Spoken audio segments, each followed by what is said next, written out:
Subhanallah walhamdulillah wa la ilaha illallah. Subhanallah walhamdulillah wa la ilaha illallah. So, Sheikh, what is the right balance to have? Is there any example that we can follow? Yeah. Once again, I will mention that these kind of things, they are important to study in detail. Okay, this short lecture that we have today on Bidah in no way is going to suffice to give a person a thorough understanding of how it works.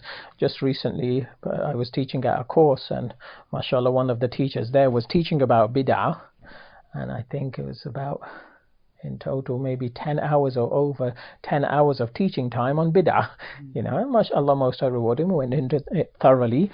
Okay, but that's the point, you know, especially Bidah is complicated, it's complex, and there is some room for difference of opinion as well. Okay, not these extremes that I've been speaking about, but there is some room for difference of opinion. But I really feel the example of Sayyidina Abu Bakr really summarizes the issue of bid'ah for us.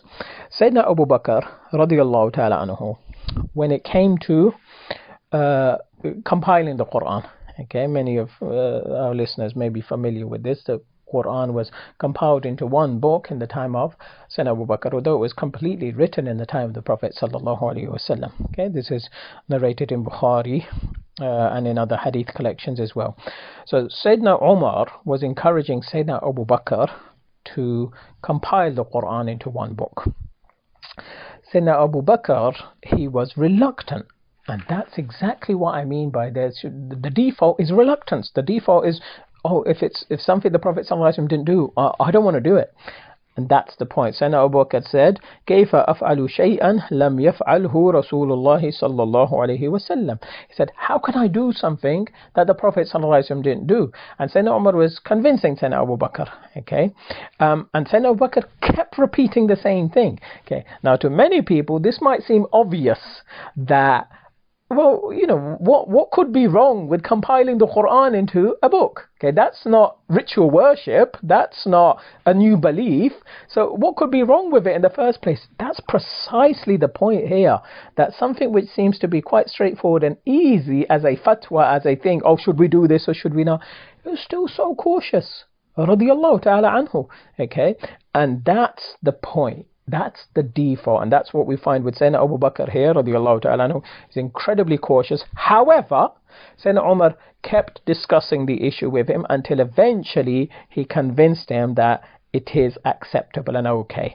And that's the balance. We should be very cautious, but if we, after consideration, if we feel it is valid in the deen of Allah subhanahu wa ta'ala, and there's clear evidence for it, then we should be okay with it.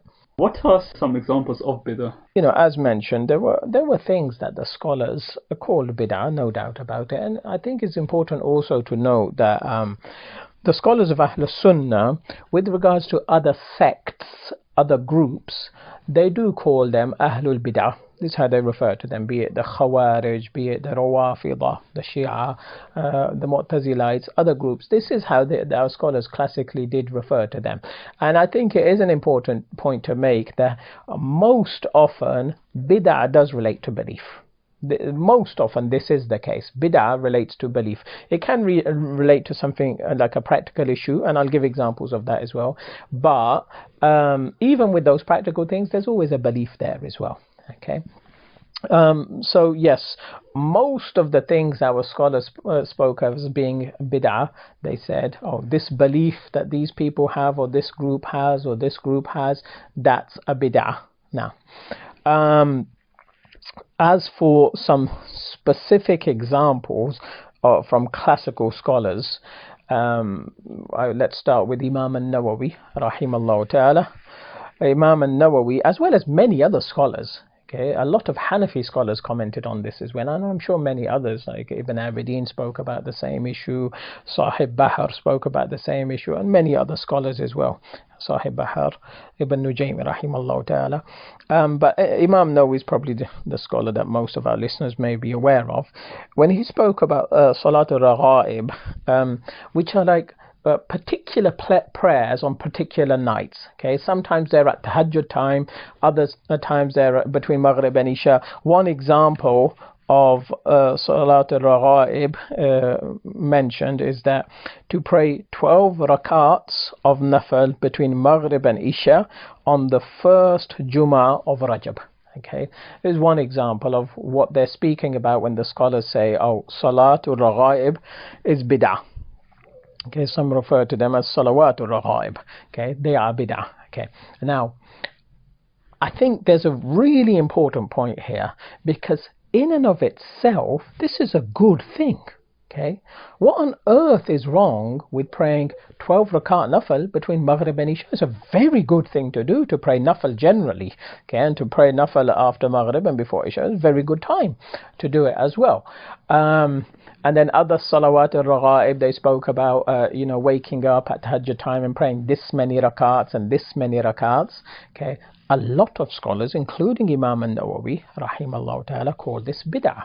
And Imam Nawawi, I was a little bit surprised that he was actually really quite firm when he commented on this, and had a lot of shiddah in his speech. Was quite strong in the way he addressed this issue. But again, why would you call it bid'ah when it's just nafal salah? And that again takes us to what we're speaking about with bid'ah. It's not the fact that the nafal itself is bid'ah. It's good to pray nafal as long as it's not a makruh time for salah. It's good to pray, but there were beliefs attached to it. There was a particular name given to it. There were a ritualistic nature here. You see what I mean? And one of the things Imam an-Nawawi objected to a lot of the hadith that were quoted for these prayers were fabricated. He said, according to Imam Nawawi, he's a hadith scholar, he said the hadith are fabricated. So it was like a ritual that has been established with particular virtues attached to it, meaning particular beliefs with regards to it, and that's essentially what they objected to. Because Imam an-Nawawi nor anybody else would object to people praying nafal between Maghrib and Isha, or getting up at tahajjud time and praying nafal. Nobody has an issue with that. So this is an important point, and we're going to find this pattern that there were classical scholars who objected to things which in and of themselves are sunnah. It's sunnah to pray nafal salah. Okay, it's sunnah to pray tahajjud. Okay, but because of beliefs attached to it. Which takes us to our next example, Imam al-Haskafi rahimahullah ta'ala, as well as other scholars from the Hanafi madhab. There's an example from Hanafi scholars. Imam al-Haskafi, he said that it is bid'ah to shake hands after the ritual prayer. Okay, he called it bid'ah. Okay, and a lot of other scholars did as well. Okay, Hanafi scholars. Again, why on earth would he call shaking hands bid'ah? Shaking hands is sunnah. It's generally sunnah to shake hands. He explained himself. Okay, he explained that yes, I know it's generally sunnah, but it's become a ritual, and people believe it to be sunnah specifically after salah. And we don't have evidence for that. And again, this shows us what I've been speaking about till now, that there was this,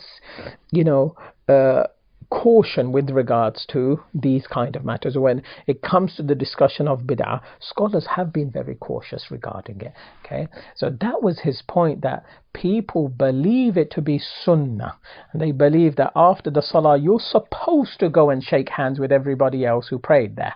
Okay, and because that belief is now attached to it, that's why he called it bid'ah.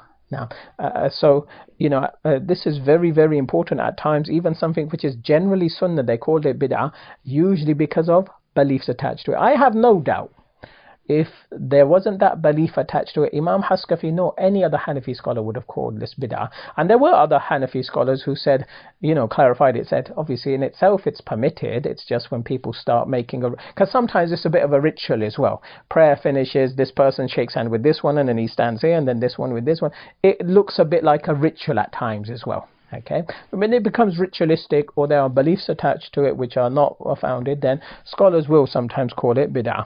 Another example from the Hanafi madhab, in Al-Fatawa Al-Hindiyya, important book in the Hanafi madhab, it mentioned in more than one place in this book that it is bid'ah to give adhan at the grave.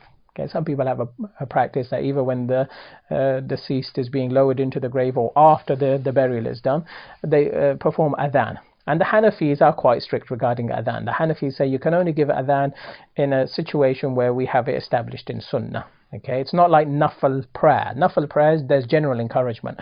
Pray whenever you like. Whereas adhan is not of those types of practices. So in more than one place, he and other scholars as well, but in Fatawa Hindiya, they said this is bid'ah. Now again, somebody say, what on earth is wrong with adhan? How on earth can you call adhan bid'ah? It's established in the practice of the Prophet ﷺ. Said, but their point was, it's established in this situation. This situation is established for the 5 daily prayers. It's established for Jumu'ah. It's established when a child is born. And the Hanafis, their fatwa on this, I know other scholars differ, no problem, but the Hanafis, their fatwa on this is of those actions that are restricted. Okay, as opposed to things like nafal salah, nafal fasting, dhikr, there's general encouragement to do it all of the time or as much as you can. Now, so, you know, some of these examples, when you mention them to people, they are quite surprised, because some people, unfortunately, are of that mindset. They just, you know, switch off when it comes to bid'ah. They think our scholars never called anything bid'ah. And, you know, there are many other examples as well. Imam An-Nawawi rahimahullah ta'ala, in his book on Hamalatul Quran, which is translated into English, At-Tibyanu fi Adab Hamalatul Quran, speaks about the etiquette of those who preserve the Quran. He's got a section, okay, فصل من البدع المنكرة في القراءة, section on blameworthy bid'ah regarding recitation. Okay, there are lots and lots of examples when scholars call things bid'ah, and the more surprising of those examples are things that we actually find in the Sunnah, but they're being done in a way which is not evidenced in the Sunnah, and they call those bid'ah as well. However, once again, to balance this, you know, it's not with everything. Because when it comes to, for example, the Mawlid of the Prophet sallallahu alaihi wasallam, the classical scholars, by and large, they gave the fatwa that it is a good thing. It's encouraged. It's permitted. Hold on, why? Why with Mawlid of the Prophet sallallahu alaihi wasallam they're saying it's okay, or celebrating the Milad of the Prophet sallallahu alaihi wasallam, it's okay, but with these other things, no. Well, the point is, as long as you can trace everything back to the Sunnah of the Prophet sallallahu alaihi wasallam, and there are no beliefs that are being introduced, okay, no practices which are being introduced, which even they themselves said sometimes Mawlid is done and there are things within it which are not allowed. Okay, and then they brought those up and they said those are wrong. Okay, but say, look, if the Mawlid is praising Allah subhanahu wa ta'ala and His Messenger, you find that in Sunnah. If the Mawlid is singing the praises of Allah subhanahu wa ta'ala and His Messenger, you find that in the Sunnah. Okay, if the Mawlid is, you know, part of it is coming together and having food, it's fine. Let's find that in the Sunnah. Okay.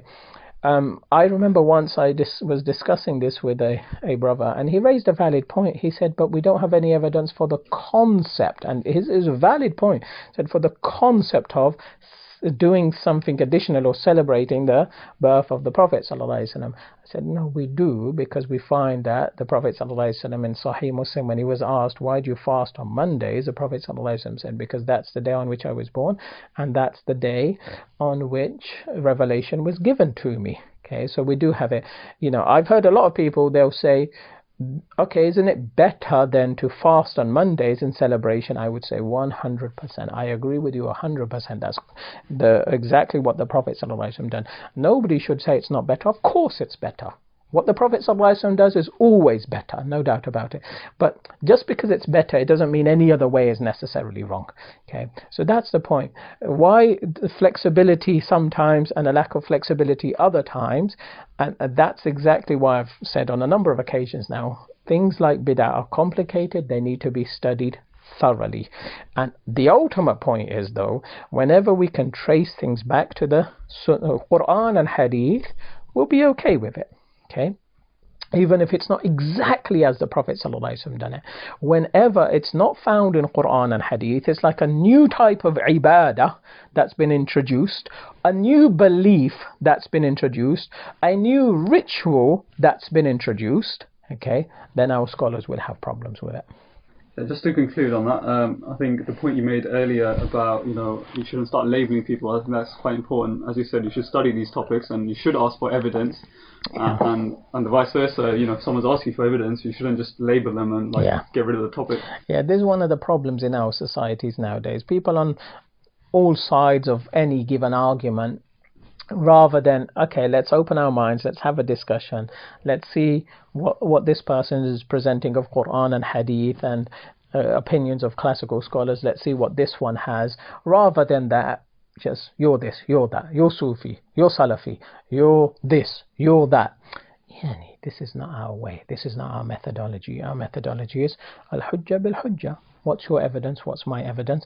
And very importantly, as I mentioned before, what are the interpretations of classical scholars? Because otherwise, this is just mine and your interpretation of Quran and Hadith, and that's not how our deen works. Other religions may work like that. Everybody gets to just interpret things in their own way. We have a system in place. The Quran tells us that it's the people of knowledge, of actual learning, we should turn to with regards to religious matters. Barakallahu feek.